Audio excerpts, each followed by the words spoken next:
네, 반갑습니다. 김민혁입니다. 자, 오늘 시간에는 진 매트릭스에 대해서 한번 이야기를 드려볼 텐데, 일단 오늘 이 종목을 이야기 드리는 이유는 이 기업에 대한 내용 때문은 아니고, 일단 단순 이제 공략 관점에 대해서 한번 좀 말씀을 드려볼까 합니다. 자, 일단 그러다 보니까 이 종목에 대한 이야기를 들어가기 전에 이제 어떤 관점에서 보고 있는지 이 부분들을 하나하나 좀 소개를 드려보도록 할게요. 일단 이 소개를 드리려면은 이전에 제가 이야기 드렸던 투자 뷰에 대해서 한번 좀 간단하게 짚고 넘어갈 필요가 있을 것 같은데, 최근에 제가 올려드린 영상을 보시면은 이제 낚시에도 물때가 있듯이 이제 주식시장에도 때가 있다라는 이야기를 이제 드리면서 올려드렸죠. 이제 그거 올려드린 시점이 이제 2019년 12월 4일 날짜에 업로드를 했는데, 그 영상을 보신 분들도 있겠지만은, 네, 안 보신 분들도 있기에 다시 한번 더 좀 복습 차원에서 일단 말씀을 드려보도록 하겠습니다. 자, 일단 제가 보고 있는 시장의 뷰는 11월 달에 일단 변곡점 구간에서 이제 하방으로 떨어질 것이다 라고 이제 이야기를 드렸죠. 그래서 이제 지수가 조만간 여기 다시 한번 더 방향성을 잡을 텐데, 여기서 상승 아니면 하방, 이 둘 중에 하방에 대한 투자뷰를 보고 접근을 한다라고 이야기했던 게 이제 지난 영상의 내용이었어요. 그리고 나서 지금 이후에 보면은 이 하방에 대한 포지션을 잡고 다시 한 번 더 반등이 나올 때 여기에 대해서 일단 대응에 대한 부분을 말씀을 드렸죠. 그래서 하방으로 포지션을 잡고 있기 때문에 대응을 한다면은 종목 수를 줄이던가, 아니면은 인버스를 추가적으로 매수를 하던가, 아니면 현금 전략을 현금 비중을 늘리던가, 이제 이런 전략을 가지고 대응을 해 나간다는 게 이제 이전에 대한 영상이었습니다. 이제 그 다음에 이제 지금 다시 한번 더 시장에 대한 투자 의견을 드린 부분인데, 여기에 대해서 좀 일단 먼저 말씀을 드려보면은, 자, 카톡 내용을 좀 보면서 말씀을 드려보도록 할게요. 지금 제가 하방에 대한 포지션을 이야기한 다음에 이게 지금 12월 5일 날짜에 다시 한번 더 말씀을 드리는 건데, 보시면은 이제 12월 5일 날짜에 이제 이런 내용을 말씀드렸죠. 그래서 이 내용이 뭐였냐면은, 지금 인버스에 대해서 이제 좀 수익을 일부 정리할 것이다. 그 다음에 시장이 반등이 나오면은 다시 한 번 더 비중을 늘려서 이번 투매에 대해서 이제 공략을 하는 게 최상의 시나리오다라는 이제 이야기를 드렸습니다. 그래서 여기에 대한 내용이 뭐냐면은, 시장은 계속해서 지금 더 떨어질 거라고 보고는 있는데, 지금 여기 제가 쓴 것처럼, 네, 근데 지금 시장이 떨어질 거라고 생각을 하지만은 기술적으로는 반등이 나올 수 있는 자리다라고 이제 보여진다라는 거죠. 이제 거기에 대한 제 개인적인 이제 투자 기법으로 봤을 때도 지금 이 구간에서는 이제 매수 포인트를 잡아봐야 된다라고 이제 생각이 되는 부분이고, 이제 그러다 보니까 제가 아무래도 그러니까 수익률을 좀 더 극대화하기 위해서는 요런 이제 하락장에서 그냥 인버스 포지션 매수하고 그냥 들고 있는 게 아니라, 여기서 좀 정리, 그 다음에 다시 한 번 더 매수, 정리, 매수, 정리, 매수하게 된다면은 같은 기간보다도 더 많은 수익률을 기록을 할 수 있다라는 거죠. 이게 바로 이제 대응에 대한 전략인데, 지금 그런 관점에서 봤을 때 지난 이제 5일 날짜에도 다시 한 번 더 시장 반등에 대한 기회를 노려볼 수 있지 않을까 하는 부분이었습니다. 그래서 이제 다시 한번 더 계속 카톡 내용을 읽어보면은, 그래서 그러다 보니까 그 12월 5일 날짜에 이렇게 해서 이제 인버스에 대한 대응을 끝내고, 그 다음에 이제 종가 베팅에 대한 종목들을 선별을 해본다라고 이제 이야기를 드렸죠. 아무래도 수익률을 좀 더 극대화하기 위해서는 이번 시장 반등이 나올 거라고 예상이 되니까, 아무래도 이 구간에서 종가 베팅할 수 있는 종목을 선정을 해보면 어떨까 하는 부분입니다. 그래서 여기에 대해서는 아무래도 각자의 시각이 있기 때문에 각자 보고 있는 종목들을 한번 올려주시기를 바랬어요. 그래서 지금 카톡방에서 이제 이런 종목들을 가지고 이제 많이 올려주셨는데, 제가 예로 들어서 이제 헬릭 스미스를 올려드렸죠. 헬릭 스미스 이제 올려드리면서 이제 마무리를 했던 부분입니다. 그리고 이제 다시 한번 더 넘어와서 보면은, 자,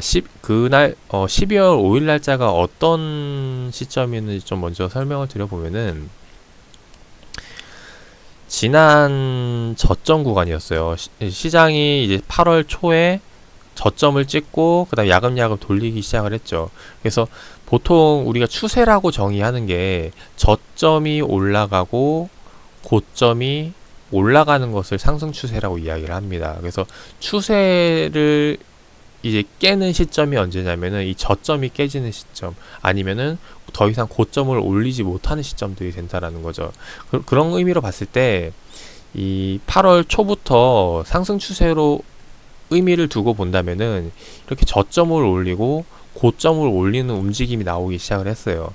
근데 요번에 12월 달에 만약에 이 구간을 터치하지 않았다면은 계속해서 상승 추세에 대한 정의를 두고 살펴볼 수 있을 거라고 보여지는데, 이제 그 상승 추세에 대한 정의를 깨는 시점이 이번 12월 5일 날짜에 지수 하락이 나왔다라는 겁니다. 그래서 그 부분을 확대를 해 보면은 아무래도 이제 이런 부분이 이제 맥점 자리이기 때문에 다시 한 번 더 좀 기술적으로 돌릴 가능성이 있어 보인다라는 거죠. 그래서 여기에 대해서 이제 인버스 일부 수익 실현, 그리고 플러스 종가 베팅에 대한 전략을 잡아볼 수 있을 거라고 보여지는 부분이었습니다. 그래서 이런 관점으로 해서 이제 본다라는 거고, 자, 그 다음에 이제 이 12월 5일 날짜 이후에 이제 여러 종목들을 올려주셨는데, 그래서 오늘 이야기 드릴 종목은 이제 진 매트릭스에 대한 부분이에요. 물론 진 매트릭스가 여기에 대해서 기술적으로 적합한 종목이다라고 말씀을 드리는 건 아니고, 그래서 그런 관점에서 기술적으로 그냥 단기적인 반등을 노리고 접근한다라고 보시면 되겠습니다. 그래서 그런 관점에서 오늘 많이 올라온 종목이 진 매트릭스이기 때문에, 그래서 이런 의미로 보여드리는 거고, 그래서 다시 한번 더 넘어서 진 매트릭스가 오늘 상승했던 이유를 먼저 좀 살펴보면은, 일단 이런 급등이 나오면은 공시 아니면 뉴스에서 관련 기사가 나오기 마련입니다. 마찬가지로 진 매트릭스를 보니까 요번에 신제품 네오플렉스라고 해서 유럽에서 인증을 받은 호흡기 진단 신제품이라는 걸 알 수 있죠. 그래서 호흡기 진단 신제품이고, 이 진 매트릭스가 내세운 그 진단 시트는 보면은 호흡기 질환 바이러스를 10종을 동시에 진단하는 제품이라는 겁니다. 그래서 이것을 유럽에서 인증을 받았다. 그리고 이제 해외 출시에 나선다라는 내용이에요. 그래서 일단 긍정적인 내용으로 볼 수가 있겠죠. 근데 지금 보시면은 일단 긍정적인 건 맞는데, 그냥 간단히 진 매트릭스에 대한 좀 실적부터 먼저 좀 보도록 할게요. 자, 진 매트릭스 실적을 보면은 매년 매출액은 그렇게 늘어나는 추세가 아니라 계속해서 좀 감소하는 추세를 보여주고 있어요. 그죠?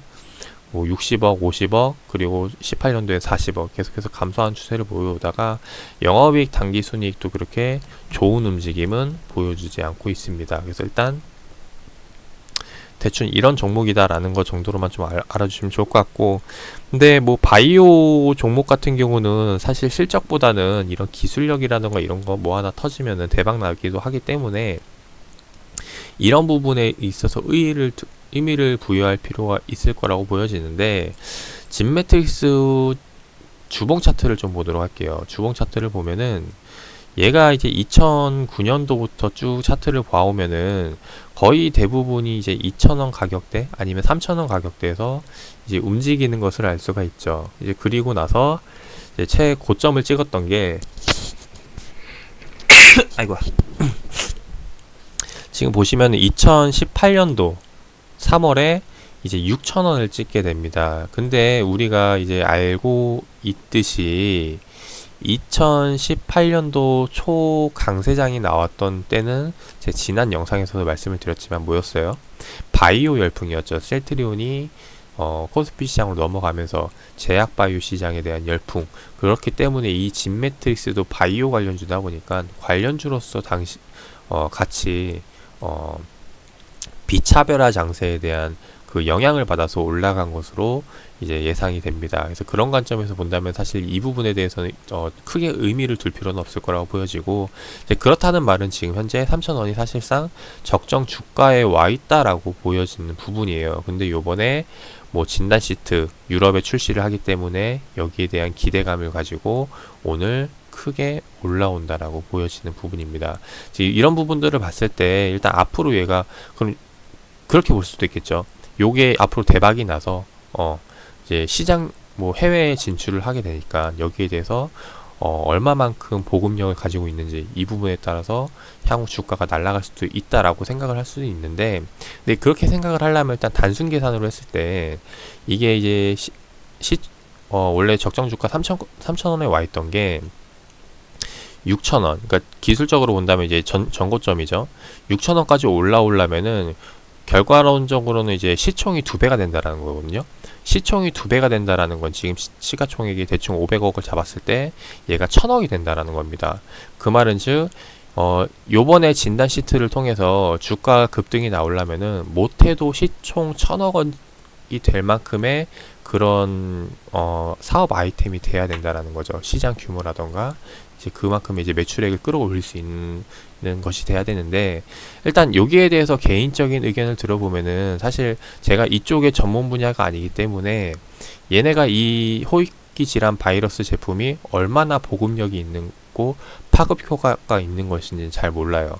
이제 좀 지금 살펴봤는데 좀 단시간에 살펴봐서 이걸 알 수 있을 정도의 그런 정보는 아니다라고 생각이 되고, 아무튼 간에 이런 기술력을 갖고 있는데 이게 사실 뭐 좋다라고 얘기해서 말씀드리긴 좀 어려운 부분이 있습니다. 그래서 최대한 보수적으로 좀 보고 말씀을 드려야 될 것 같은데, 최대한 보수적으로 본다면은 이게 유럽 CE 인증이라는 게 쉽게 말해서 우리나라 이제 KC 마크나 똑같거든요. 그냥 이 마크가 있어야 그냥 그 시장에 판매를 할 수 있다라는 거예요. 그래서 그냥 인증 수단이 일 뿐이고, 실질적으로 그 시장에 판매를 한다고 해서 걔네들이 이거를 잘 사주느냐, 여기에 대한 이것은 이제 별개의 문제라는 거죠. 이제 그렇다 보니까 일단 인증이 나온 것은 긍정적이긴 하나, 이제 실제로 유럽 시장에서 이 제품이 잘 팔리는지 안 팔리는지는 좀 기간적으로 좀 지켜보고, 이후에 매출이 나온 이후에 접근을 해도 늦지 않을 거라고 생각이 됩니다. 그래서 그런 관점에서 사실 뭐 지금 매트리스에 대해서 좀 깊게 파고 넘어갈 필요는 없을 것 같고, 이번 시점에서는 단순히 시장이 급락 나오고 나서 기술적 반등이 나올 시점인데, 그런 시점에 겸사겸사 요런 이슈까지 터져주니까 추가적으로 수급이 몰려가지고 이제 올려오는 시점이 아닐까 생각이 됩니다. 그래서 이런 관점으로 본다면은 결국에는 이런 급등이 나올 때 수익 실현 관점으로 접근을 하자라고 말씀을 드리고 싶고, 지금 매트릭스를 말씀을 드렸지만은 이번에 지금 급등 나오는 종목들 마찬가지로 이제 다 비슷한 관점으로 보고 들어가는 종목들이 많을 거라고 생각이 돼요. 실질적으로 뭐 그 기업이 좋아가지고 아니면 시장 실제로 종목 발굴을 해서 이게 돌리기보다는 그래서 단순히 이제 그런 관점에서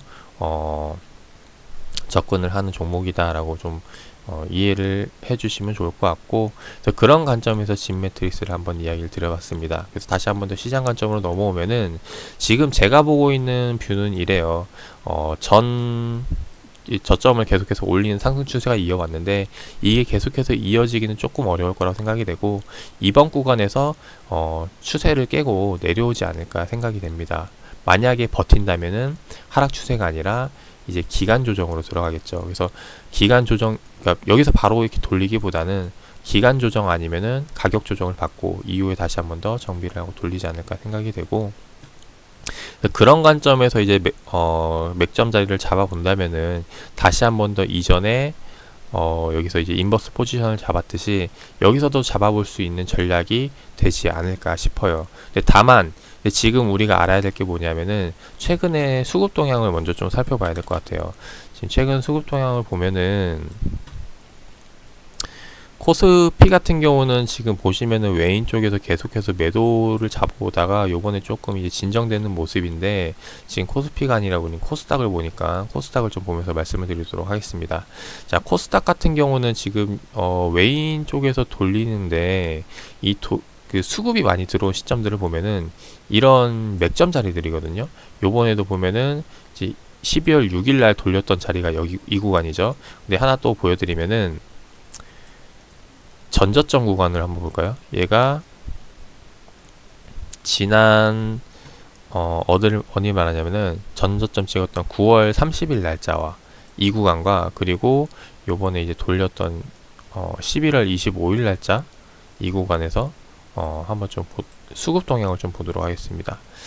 일단 11월 25일 날짜에 이 시장 돌렸던 시점을 보면은 역시나 마찬가지로 외국인들의 이제 매수세로 다시 한번 더 이제 끌어올린 것을 볼 수가 있죠. 그리고 지난 전저점 구간 9월 말일 날짜를 보면은 이 구간에서 이제 조금씩 시작을 돌리기 시작했는데, 여기서도 마찬가지로 이제 이후에 여기서 이제 수급이 좀 이제 외인 쪽에서 빨간불이 들어오는 것을 볼 수가 있어요. 그 말은 즉 지금 이 구간대에서 외국인들의 매수세가 붙어야 지수를 끌어올릴 수 있다. 그 말은 이제 지금 요번에 세력 주체가 이제 외국인이 될 텐데, 지금 앞으로 이후에 외국인 포지션을 어떻게 생각을 할 것인가, 이 부분들이 이제 최대 관점이 되겠죠. 그래서 여기에 대해서 개인적인 의견을 좀 드려보자면은, 일단 첫 번째로 선물 옵션 동시만기를 생각해야 되는 시점이 아닐까 생각이 됩니다. 자, 동시만기일 같은 경우는 우리가 이제 옛날 생각으로 알기에는 이제 변동성이 가장 심한 구간으로 예상이 되죠. 그래서 만기일 이전의 변동성이 심한 부분이기 때문에 사실 이전의 움직임은 크게 의미를 두지 않는 경우가 있어요. 그래서 왜냐하면 이제 그 특정 가격을 맞추기 위해서 움직이는 거기 때문에, 이제 그러다 보니까 선분 옵션 동시 만기일 이후에 갑자기 포지션의 변화가 나타나는 경우가 생깁니다. 예를 들면은 만기일 이전에는 외국인들이 계속해서 매도를 하다가 만기일 이후에 갑자기 매수세로 바꾸는 전략을 가져간다던가, 이제 대표적인 경우 이제 예를 들면 이제 이런 것들이 있는데, 이제 그러다 보니까 지금 12월 달이에요. 12월 달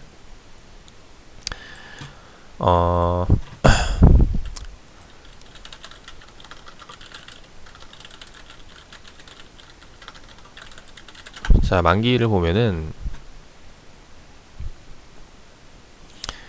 10 옵션 만기를 보도록 할게요. 자, 옵션 만기일이 이제 12월, 선물 옵션 동시 만기일이 이제 12월 12일 날짜라는 거죠. 근데 오늘이 지금 12월 9일이죠. 앞으로 동시 만기일이 얼마 남지 않았기 때문에 지금 최근 계속해서 외인 매도세가 나오고는 있지만은, 일단 그리고 제가 인버스 하방뷰를 보고 있지만은, 그래도 이 역시도 마찬가지로 동시 만기일 이후에 포지션이 바뀔 수가 있다라는 겁니다. 그래서 그런 부분으로 봤을 때 지금 관점에서 일단 좀 관망을 하면서 지켜봐야 되는 시점이 아닐까 생각이 돼요. 그래서 단기간 하방부를 보고 그 다음에 기술적 반등에서 종목을 잘 선정을 해서 종가 베팅 이후에 요번에 단기적으로 수익을 냈다면은, 지금 이유는 좀 관망을 하면서 선물 옵션 동시 만기일 이후에 수급 변화를 살펴보자라는 겁니다. 그 다음에 다시 한번 더 계속해서 하방을 잡을 것인지, 아니면 이제 슬슬 종목을 매수해봐도 괜찮을지, 매수한다면은 어느 종목들이 좋을지, 이런 부분들에 대해서 이제 이야기를 드릴 수 있지 않을까 싶어요. 그래서 오늘 영상 여기서 마무리하도록 하고, 그래서 만기일 이후에 다시 한번 더 수급 동향 좀 체크를 해보면서 제가 이제 추천드려볼 만한, 관심을 가져볼 만한 종목들 하나하나 좀 소개를 드려보도록 하겠습니다.